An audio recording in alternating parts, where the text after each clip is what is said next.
14 मार्च को होली के दिन दिल्ली हाई कोर्ट के चीफ जस्टिस वर्मा के घर में आग लग जाती है। और जब उनकी आग के बारे में अग्निशमन और फायर ब्रिगेड के कर्मचारियों को सूचित किया जाता है कि आग बुझाने के लिए जब उनकी गाड़ियाँ आती है और जब उनके घर के अंदर आग को बुझाया जाता है, तब दोस्तों इतना ज़्यादा कैश मिलता है कि जो आग बुझाने कर्मचारी गए थे वो भी उन कैश को देकर बेहोश हो जाते हैं। और वो कैश उनके सरकारी बंगले में मिलता है जो वहाँ चीफ जस्टिस वर्मा रहते थे। और जब इसकी बात सोशल मीडिया और अन्य प्लेटफॉर्म पर पहुंची तो सुप्रीम कोर्ट ने इस मामले के बारे में संज्ञान लिया और दिल्ली हाई कोर्ट के जज वर्मा का ट्रांसफ़र इलाहाबाद हाई कोर्ट में कर दिया गया है। और उन्होंने कहा है कि जब तक इस केस का निपटारा नहीं हो जाता तब तक कोई भी संवैधानिक कार्य वो नहीं कर सकते, अपनी कोई भी किसी प्रकार का हाई कोर्ट के अंदर काम नहीं कर सकते। और इसी के बाद कांग्रेस और विपक्ष हमलावर होती जा रही है कि किस तरह एक देश के हाई कोर्ट के जज के घर के अंदर लगभग 800 करोड़ का दोस्तों केस मिला और उसमें से बहुत सारे नोट जल भी गए। कुछ वीडियो आज सोशल मीडिया पर वायरल भी हो रही है। उसके बाद कांग्रेस और विपक्ष हमें संसद में हमलावर हो रहे कि इसकी न्यायिक जांच सरकार क्यों नहीं कराना चाहती। दोस्तों एक बहुत बड़ा गंभीर विषय है। जब देश का एक आम नागरिक हाई कोर्ट या सुप्रीम कोर्ट के दरवाजे खटखटाता है कि हमें आखिरी उम्मीद है कि हमें वहाँ से न्याय मिलेगा, पर दोस्तों न्याय की उम्मीद कैसे कर सकते हैं जब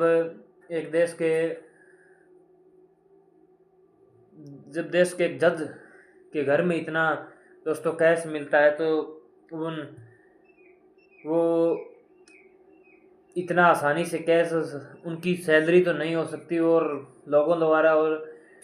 जितने भी एक्सपर्ट हैं वो कयास लगाए जा रहे हैं कि ये कहीं ना कहीं तो देश के संवैधानिक बड़े बड़े फैसले होते हैं उनको पलटने के लिए या झूठे साबित करने के लिए जो रिश्वत ली गई उसका पैसा हो सकता है। इससे पहले भी 2017 के अंदर इलाहाबाद हाई कोर्ट के एक जज के खिलाफ भी इसी तरह का भ्रष्टाचार का मामला सामने आया था और उसके अंदर उस जज के खिलाफ जब न्यायिक जांच शुरू हुई तो दोषी पाया गया और उसको जब दोषी पाया गया तो सरकार ने फैसले किया कि इसको हटाएंगे, परंतु उस जज ने फैसला आने से पहले ही अपनी जो कुर्सी थी उसको छोड़ दिया और रिटायरमेंट ले लिया। दोस्तों अगर देश का कोई भी हाई कोर्ट सुप्रीम कोर्ट का जज अगर दोषी पाया जाता है उसको किस प्रकार हटाया जाता है। जब कोई देश का जज सुप्रीम कोर्ट या हाई कोर्ट का जज भ्रष्टाचार के अंदर संलिप्त या अन्य एक्टिविटी में पाया जाता है, सरकार को ये लगता है दोषी सिद्ध पाया जाता है, उसको उसके जज के खिलाफ कोई भी उसके काम के खिलाफ किसी भी प्रकार की कोई भी एफआईआर दर्ज नहीं हो सकती। ये उसको कानूनी अधिकार मिला हुआ है।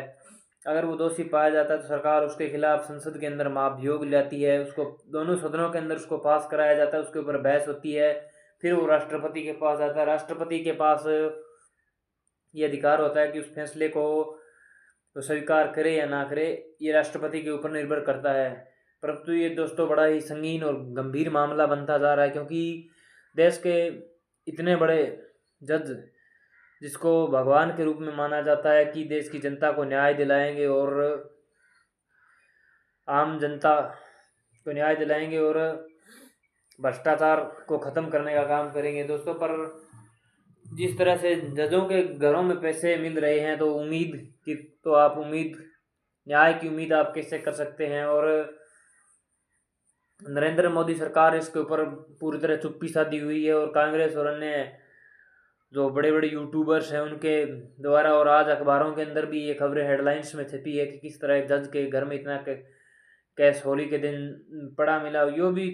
उस कैश का दोस्तों तब पता लगा जब उनके घर में आग लगी और वहाँ फायर ब्रिगेड के कर्मचारी आग बुझाने गए हुए थे, वरना तो इस बात का दोस्तों पता ही नहीं लगता और वो कैश ब्लैक मनी ही हो सकता है क्योंकि इतना बड़ा कैश घर में रखना दोस्तों किसी के पास भी अलाउड नहीं है, ना ही कानूनी अधिकार है। बैंकों में ज़रूर रखा जा सकता है पर घर में रखना ये तो बहुत बड़ा अपने आप में घोटाला है और इसको पूरी तरह से जांच किया जाना चाहिए। और गोदी मीडिया किसी भी चैनल पर ना दोस्तों दिखाना नहीं चाहता क्योंकि उनको पता है कि भारतीय जनता पार्टी और मोदी सरकार किस तरह से आज सोशल मीडिया के ऊपर शिकंजा कसा हुआ है। सो हम सबको मिलकर इस आवाज़ को उठाना है और पूरे देश के अंदर इस बात को फैलानी है। और दोस्तों, ये वीडियो कैसी लगी, अगर आप मेरे चैनल पर पहली बार आए तो चैनल को सब्सक्राइब ज़रूर कीजिएगा।